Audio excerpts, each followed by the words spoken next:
This is our door out of chronic disease. You are literally tapping into a healing state that you never knew was there. It's insane. It's insane the miracles that your body will perform. Dr. Mindy Pelz is a top expert in nutrition and known for her extensive research in fasting. She is the host of the Reset Factor podcast, has 1.1 million YouTube subscribers, and is a best-selling author of health and nutrition books such as The Reset Factor. Pelz focuses on how fasting can boost autophagy and overall health by repairing the body during fasting, while also strengthening your immune system against disease, viruses, and cancer.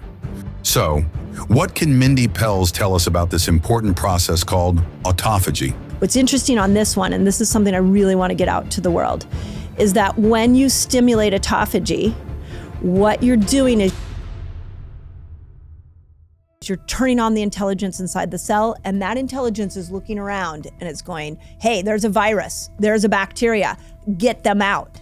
So let's push these infections out of the cell.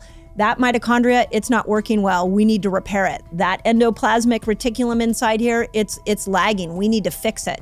So it literally goes in and fixes everything inside the cell just at 17 hours. The term autophagy comes from the Greek words auto, meaning self, and phagi, meaning eating.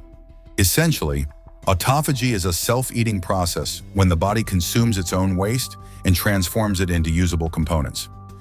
The waste that is being consumed by the body is unusable clutter.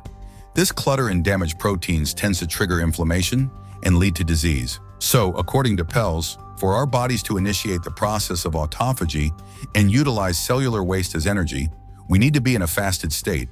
So how does Pelz suggest we can enter this fasted state? What is a fasted state? And it's really when that blood sugar comes down enough that it triggers the body to switch. 8 hours, you start to make the switch.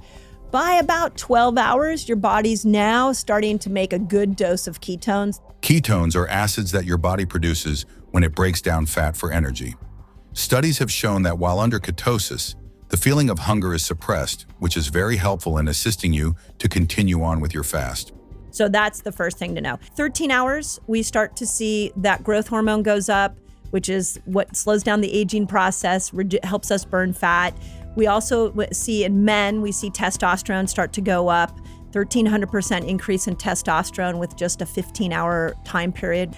We see inflammation, CRP goes down. Okay, now metabolically, things are changing that are, if you can just do that repetitively, which I haven't had a person I haven't been able to get to 13 hours consistently within a matter of weeks. We can get them there.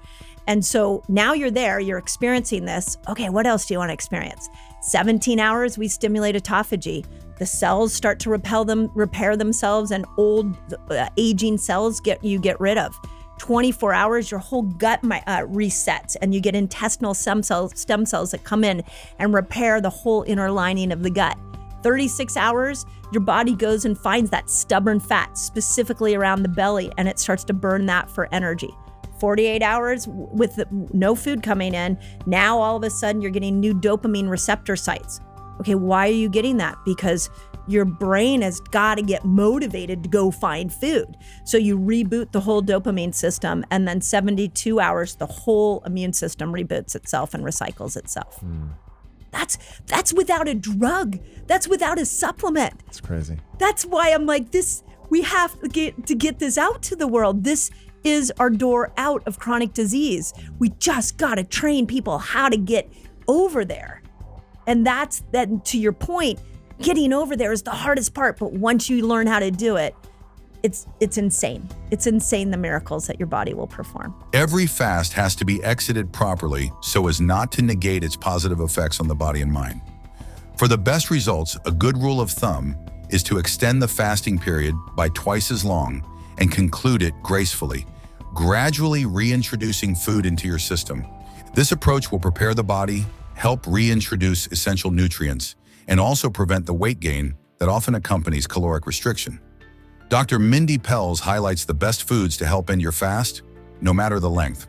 When you go to break your fast, I want you to break it with fat. And this goes whether you fast for 13 hours or you fast for 3 days. If we want to keep the benefits of autophagy going, when you break your fast with fat, you typically don't elevate your blood sugar. And so you will stay in autophagy longer, even though the hunger hormone may get turned off. Avocados offer healthy fats and nutrients, making them a great choice after fasting. Nuts are nutrient-dense and provide protein and healthy fats, making them ideal for a quick post-fast snack. Be mindful of sodium levels in prepackaged varieties. Choose easy-to-digest soups like lentils or vegetable noodles to break a fast. Avoid canned soups with high sodium content to prevent dehydration.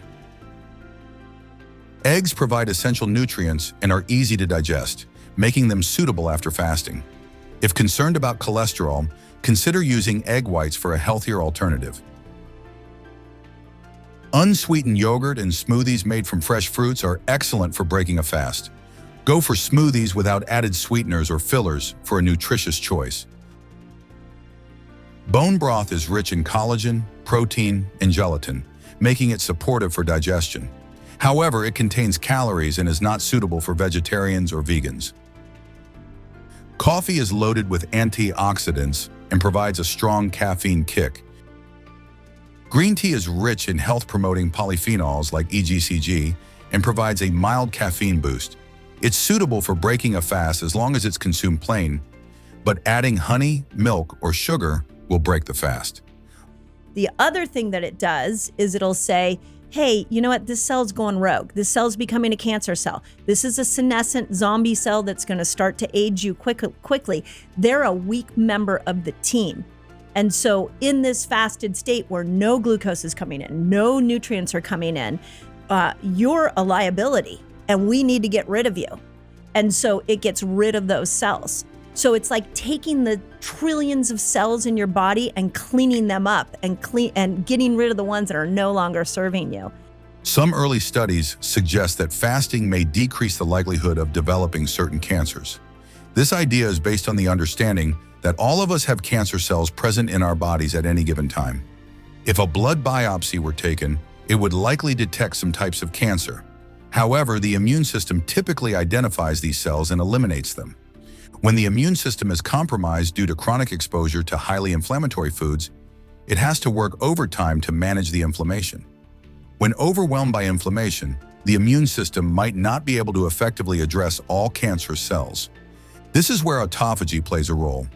It helps clear out cellular waste, allowing the immune system to function properly and carry out its necessary anti-cancer activities.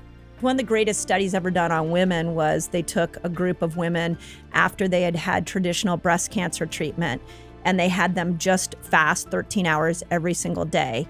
And they noticed that there was a 64% less reoccurrence of breast cancer in the group that all they did is fast was 13 hours a day. They didn't even change their food, they just fasted. It's so, once you learn how to fast, you start to see your body in this whole new way. It can absolutely heal itself. So for me, fasting became this incredible tool that everybody could do. And we just had to learn how to do it.